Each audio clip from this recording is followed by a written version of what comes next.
Bismillahirrahmanirrahim. Assalamu alaikum. My name is Mohammad Abbas and I will teach you mathematics of grade 10. आज के lecture में हम 7.3 को start करेंगे।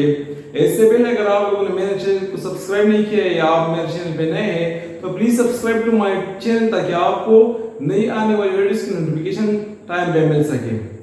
आज के टॉपिक में हम डिस्कस करेंगे कोटर्मिनल और general angles. Angles having the same initial and terminal side are called coterminal angle and they differ by a multiple of 2π radian or 360. They are also called general angles. Coterminal angles वो angle जिसका हमारे पास initial side और terminal side ये same sides हो, मतलब same point हो। For example यहाँ पे मैंने एक एंगल को ड्रा किया हुआ है 45। अब इससे हम फाइंड करेंगे कोटर्मिनल एंगल। तो फर्स्ट हम समझते हैं कि इसमें टर्मिनल और इनिशियल साइड कौन से होते हैं। ऐसे ये एंगल स्टार्ट होता है उसको हम कहते हैं इनिशियल साइड। फॉर एग्जांपल इसको मैं पॉइंट O देता हूं, इसको पॉइंट X। तो हमारे पास ये OX ये हमारे पास इनिशियल है। सिमिलरली इसको मैं पॉइंट P देता हूं तो OP हमारे पास ये हमारे पास टर्मिनल होगा। जहां से स्टार्ट होता है एंगल वो हमारे पास इनिशियल साइड और जहां पे एंड होता है वो हमारे पास टर्मिनल या फाइनल पॉइंट होता है। अब हम इसके कोटर्मिनल एंगल को फाइंड करेंगे। मतलब कोटर्मिनल एंगल मींस कि ये जो इसका इनिशियल साइड है वो इसका इनिशियल साइड पे ही आ जाए और final side final. For example मैं यहां से स्टार्ट करता हूं यहां से एंगल और एक रोटेशन देता हूं तो यहां तक हमारे पास ये 360 आ जाएगा। और फर्दर अगर इसको मैं मूव करूं और इसको इस पॉइंट पे लेके आऊं तो ये इस पॉइंट पे ये हमारे पास बन जाएगा 360 प्लस 45 एंगल। तो यहाँ पे हमारे पास 45 का जो इनिशियल पॉइंट था वो हमारे पास ये इनिशियल साइड ये वाला और इस तरह फाइनल साइड या फाइनल पॉइंट ये वाला। सिमिलरली हमने जो अभी और को ड्रा किया इसमें भी हमारे पास ये इनिशियल साइड मतलब यहाँ से जनरेशन स्टार्ट हुआ है और यहाँ पे स्टॉप हुआ है। तो इस इन दोनों का भी हमारे पास इनिशियल और फाइनल दोनों सेम है। तो इस टाइप के एंगल को हम कहते हैं कोटर्मिनल एंगल। तो ये हमारे पास दोनों साइड से एंटी क्लॉकवाइज से भी जनरेट होता है और क्लॉकवाइज से भी। ये जो हमने अभी किया है ये हमने एंटी क्लॉकवाइज किया है। अब हमने सिमिलरली क्लॉकवाइज भी करना है। तो यहां से ये स्टार्ट होता है तो ये पॉइंट हमारे पास इनिशियल पॉइंट होता है और इससे हम स्टार्ट करते हैं इस तरह और यहाँ पे ये स्टॉप हो जाएगा क्योंकि जो 45 एंगल है इसमें हमारे पास OX जो साइड है ये हमारे पास इनिशियल है और इस तरह OP हमारे पास फाइनल है। सिमिलरली अभी जो हमने क्लॉकवाइज को ड्रा किया है तो इसमें भी हमारे पास OX इनिशियल है और इसका जो फाइनल पॉइंट है वो हमारे पास OP साइड है। मतलब जो टर्मिनल साइड है वो भी OP है। क्योंकि हमारे पास नेगेटिव या क्लॉकवाइज एंगल है तो हमारे पास टोटल वन रोटेशन 360 के बराबर होता है। लेकिन यहाँ पे ये कंप्लीट रोटेशन नहीं है तो यहाँ पे हम इससे 45 को सब्ट्रैक्ट करेंगे। तो यहाँ पे हमारे पास 45 फाल्ट एंगल है और ये वाला जो हमारे पास है क्लॉकवाइज ये नेगेटिव है तो -360 plus 45 -360 means complete rotation plus और इससे फिर हम इसको 45 इससे हम सेपरेट करेंगे। हमारे पास 45 के थीटा 45 के हमारे पास कोटर्मिनल एंगल्स हैं। इससे हमारे पास आ जाएगा 360 प्लस 45 से हमारे पास आ जाएगा 405 एंड इससे हमारे पास आ जाएगा -315 डिग्री। तो हमारे पास 45 एंगल के हमारे पास 45 एंगल के जो कोटर्मिनल एंगल है वो हमारे पास है 405 एंगल एंड -315 एंगल। यहाँ पे हमारे पास जो ओरिजिनल एंगल है जो हमारे पास इनिशियल और फाइनल या टर्मिनल साइड है, सिमिलर हमने जो कोटर्मिनल एंगल्स को ड्रा किए उसके भी इनिशियल और फाइनल पॉइंट ओरिजिनल जैसे उन दोनों के सिमिलर है या सेम है। अब हम इसको जनरलाइज करते हैं कि किस तरह हम एक कोटर्मिनल एंगल को फाइंड करेंगे फॉर सम एंगल्स। तो हमारे पास अगर एंगल हमारे पास थीटा हो तो इसके लिए हम किस तरह ओ फाइंड करेंगे। अगर ये थीटा हमारे पास डिग्री में गिवन हो तो फिर हम इस थीटा के साथ 360 को ऐड करेंगे और सिमिलरली 360 इससे सब्ट्रैक्ट करेंगे, इससे जो आएगा वो इसके कोटर्मिनल एंगल होंगे। और अगर हमारे पास ये थीटा रेडियन में के फॉर्म में हो तो फिर हम इस थीटा से फॉर रेडियन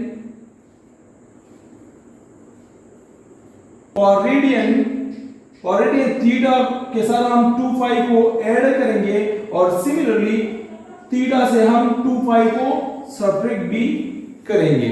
इंशाल्लाह एक्सरसाइज में इस पे हम क्वेश्चन भी करेंगे। अब नेक्स्ट टॉपिक हमारे पास है quadrants. The Cartesian plane is divided into 4 quadrants. हमने कार्टेशियन कोऑर्डिनेट प्लेन को 4 क्वाड्रेंट्स में डिवाइड किया है। ये हमारे पास दो लाइंस है एक्स के परपेंडिकुलर में और जिस पॉइंट पे ये एक दूसरे को इंटरसेक्ट करते हैं उसको हम ऑरिजिन कहते हैं। इसमें हमारे पास 4 क्वाड्रेंट्स है, quadrant first, quadrant second, quadrant third and quadrant fourth. ये हमारे पास फर्स्ट क्वाड्रेंट है, इस सेकंड है, इस तरह थर्ड एंड फोर्थ क्वाड्रेंट। अब हमारे पास फर्स्ट क्वाड्रेंट में x एक्सिस भी पॉजिटिव है और y एक्सिस भी पॉजिटिव है। सिमिलरली सेकंड में हमारे पास x एक्सिस नेगेटिव है और y एक्सिस पॉजिटिव है। थर्ड में हमारे पास दोनों एक्सिस जो है वो नेगेटिव है। फोर्थ क्वाड्रेंट में हमारे पास x एक्सिस पॉजिटिव है और y एक्सिस नेगेटिव है। अब अगर हमें थीटा गिवन हो और हमें कहे और ये इक्वेशन आ जाए कि कौन से क्वाड्रेंट में लाई करेगा तो इसके लिए ये समझना जरूरी है कि अगर हमारे पास theta greater than 0 but less than 90 हो तो फिर थीटा लाई करेगा फर्स्ट क्वाड्रेंट में। अगर हमारे पास थीटा ग्रेटर देन 90 हो बट लेस देन 180 हो तो फिर हमारे पास थीटा लाई करेगा सेकंड क्वाड्रेंट में। सिमिलरली अगर हमारे पास थीटा ग्रेटर देन 180 हो बट लेस देन 270 हो तो फिर ये हमारे पास लाई करेगा थर्ड क्वाड्रेंट में। और लास्ट अगर हमारे पास एंगल 270 से ग्रेटर हो बट लेस देन 360 हो तो फिर ये लाई करेगा फोर्थ क्वाड्रेंट में। नेक्स्ट टॉपिक है quadrantal angles, those angles whose terminal sides coincide with coordinate axis x axis और y axis। मतलब क्वाड्रेंटल एंगल्स वो एंगल्स जो हमारे पास आता है टर्मिनल पॉइंट उसका होगा x एक्सिस या y एक्सिस। फॉर एग्जांपल यहाँ पे अगर ये पॉइंट इस पॉइंट पे आ जाए या इस पॉइंट पे या इस पॉइंट पे या इस पॉइंट पे तब हम इसको टर्मिनल साइड अगर इन पॉइंट्स पे आ जाए तब हम इसको कहेंगे क्वाड्रेंटल एंगल। फॉर एग्जांपल अगर एंगल हमारे पास 90 के बराबर हो तो हम इसको कहेंगे क्वाड्रेंटल एंगल या 180 के बराबर हो, सिमिलरली या 270 के बराबर हो या 360 के बराबर हो। मतलब 90 के मल्टीपल जितने भी एंगल्स है उसको हम कहेंगे क्वाड्रेंटल एंगल्स। अगर हम उसमें बाद अगर हमारे पास रेडियन में गिवन हो तो जितने भी एंगल्स हमारे पास पाई डिवाइड बाय 2 के मल्टीपल्स में है तो उस सारे को हम कहेंगे क्वाड्रेंटल एंगल्स। अब हम स्टार्ट करेंगे एक्सरसाइज 7.3 को। इसमें फर्स्ट क्वेश्चन है find coterminal angles of the following angles. हम एक 1 बाय 1 के कोटर्मिनल एंगल्स को फाइंड करेंगे। फर्स्ट है डिग्री हमें गिवन है 55। सॉल्यूशन को स्टार्ट करते हैं। एज एंगल 55 गिवन है, let theta is equal to 55 degree since theta plus 360। यहाँ पे हमारे पास थीटा बराबर है 55 का 55 plus 360 which is equal to 415 degree. Similarly हम सेपरेटली करेंगे तो थीटा एंड थीटा माइनस 360, तो ये हमारे पास आ जाएगा इससे 55 degree minus 360 degree which is equal to 305 minus 305 degree. The coterminal angles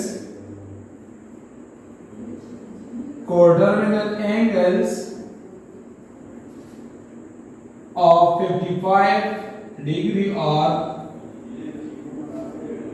415 degree and minus 305 degree. Next part है माइनस 45 डिग्री और इसका हमने फाइंड करना है कोटरमिनल एंगल्स. एस सॉल्यूशन को स्टार्ट करते हैं. एस माइनस 45 डिग्री हम सपोज करते हैं कि let theta is equal to minus 45 degree. Since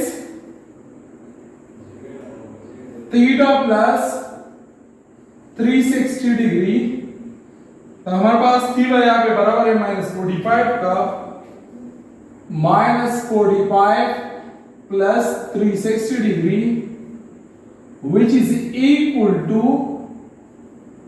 315 degree and theta minus 360 degree, theta हमारे पास -45 के बराबर है -360 degree which is equal to -405 degree. Hence, the coterminal angles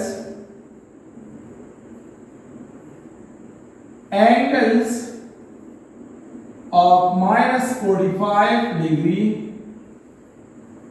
are 315 degree and -405 degree. Next part है पाई divide by 6. तो ये हमारे पास radian में है, इसके लिए हम यूज करेंगे as theta as pi divide by 6. इसको हम सपोज करते हैं let theta is equal to pi divide by 6 since theta plus 2 pi which is equal to, यहाँ पे हमारे पास थीटा बराबर है पाई divide by 6 plus 2 pi. LCM लेंगे तो हमारे पास इससे आ जाएगा 6 और ऊपर आ जाएगा 5 plus 12 pi which is equal to 13 pi divide by 6 and theta minus 2 pi. तो हमारे पास थीटा बराबर है theta is equal to 5 divide by 6 minus 2 pi. LCM लेंगे तो 6 एलसीएम आ जाएगा pi minus 12 pi which is equal to -11 pi divide by 6. Hence the coterminal angles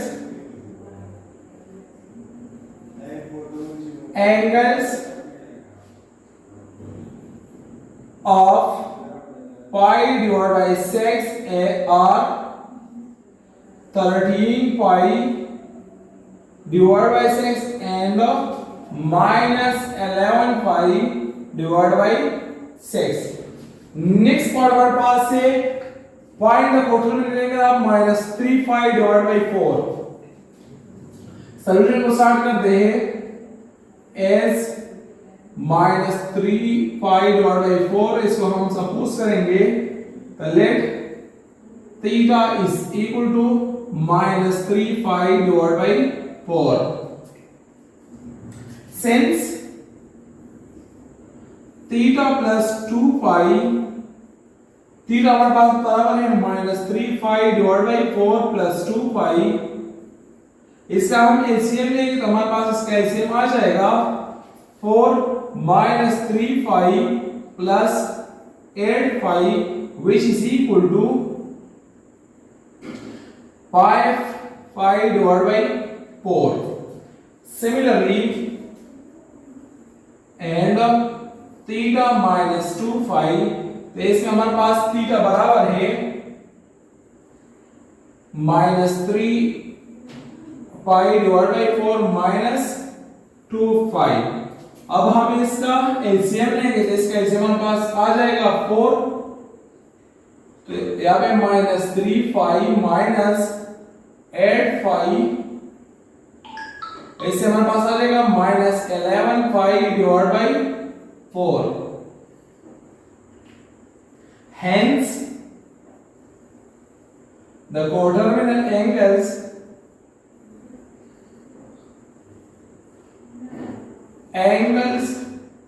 of minus 3 phi divided by 4 are,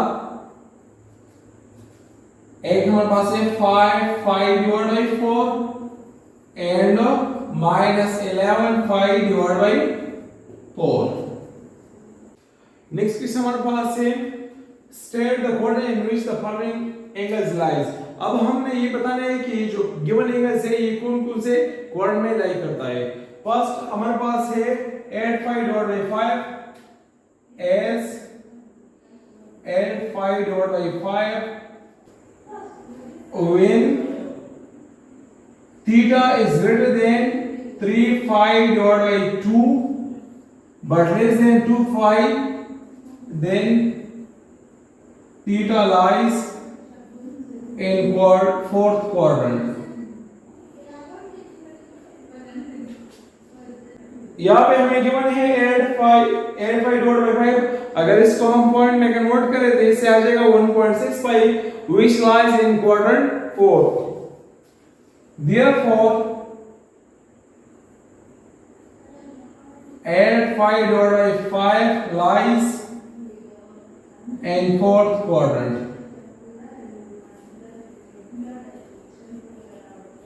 next है हमारे पास 75 angle. Solution को start करते हैं। as 75 degree will theta is greater than 0 angle but less than 90, then theta lies in first quadrant.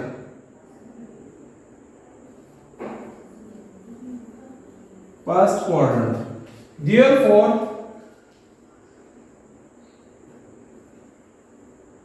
75 degree lies in first quadrant.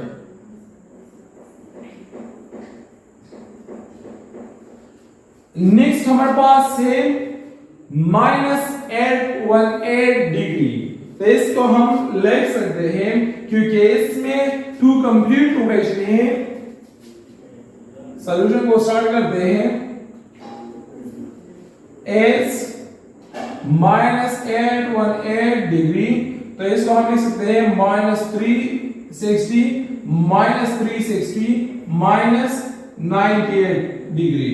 यहां पे -360 ये भी एक कंप्लीट रोटेशन है, फिर -360 ये भी एक कंप्लीट रोटेशन है, फिर में है -98 क्योंकि ये हमारे पास क्लॉकवाइज डायरेक्शन में है, मतलब नेगेटिव है तो ये क्लॉकवाइज डायरेक्शन में होगा।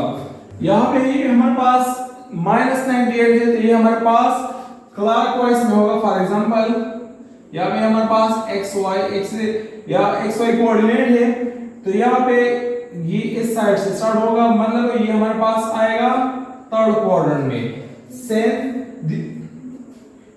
Therefore -98 degree lies in third quadrant.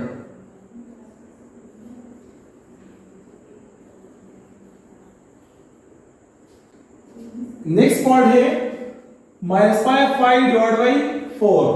इसको हम फर्स्ट समझते हैं कार्टेशियन कोऑर्डिनेट प्लेन में। तो यहाँ पे हमारे पास ये एक कार्टेशियन कोऑर्डिनेट प्लेन है, साइन नेगेटिव है मींस क्लॉकवाइज डायरेक्शन में होगा। तो फर्स्ट क्वाड्रेंट में जब हमारे पास theta is greater than 0 radian but less than pi divided by 2 or 0.5 radian. तो ये फर्स्ट क्वाड्रेंट में लेके रहेगा। जब हमारे पास सेकंड में जब हमारे पास ये 0.5 रेडियन से ग्रेटर हो बट लेस देन 5, तो फिर हमारे पास सेकंड में लेके रहेगा। जब हमारे पास पाई से ग्रेटर हो थीटा और 1.5 पाई से कम हो तो फिर ये हमारे पास थर्ड में लाई करेगा। सिमिलरली जब हमारे पास 1.5 पाई से थीटा ग्रेटर हो बट लेस देन 2.5 हो तो फिर हमारे पास फोर्थ क्वाड्रेंट में लाई करेगा। अब एंटी क्लॉकवाइज से और क्लॉकवाइज उसके लिए हम नेगेटिव साइन को यूज करेंगे। अब यहाँ पे हमारे पास है -5 पाई डिवाइड बाई 4। इसको अगर हम सिंपल कर दे इससे आ जाएगा -1.25 पाई। अब यहाँ पे हमारे पास ये आ गया -1.25 पाई। तो हम इसको क्लॉकवाइज हम काउंट करेंगे। तो ये यहाँ से स्टार्ट होगा इस साइड पे जाएगा। तो फर्स्ट में हमारे पास ये आ जाएगा यहाँ तक -पाई डिवाइड बाई 2 या 0.5 पाई तक आ जाएगा इस पॉइंट पे। फिर इस पॉइंट पे ये आ जाएगा -पाई और फिर इसके बाद ये जाएगा तो -1.25 पाई। therefore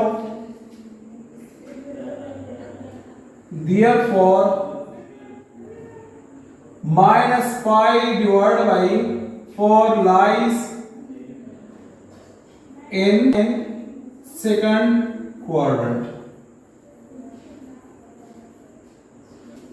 नेक्स्ट पॉइंट है हमारे पास 103 डिग्री। इसको भी हमें बताना है कि कौन से क्वाड्रेंट में लाई करेगा।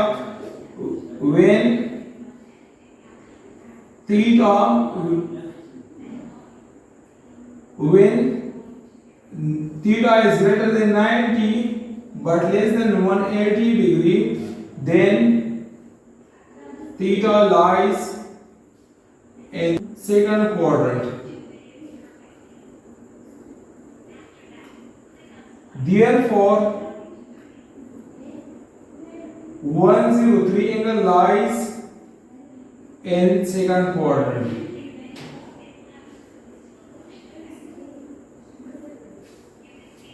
Thank you for watching my videos।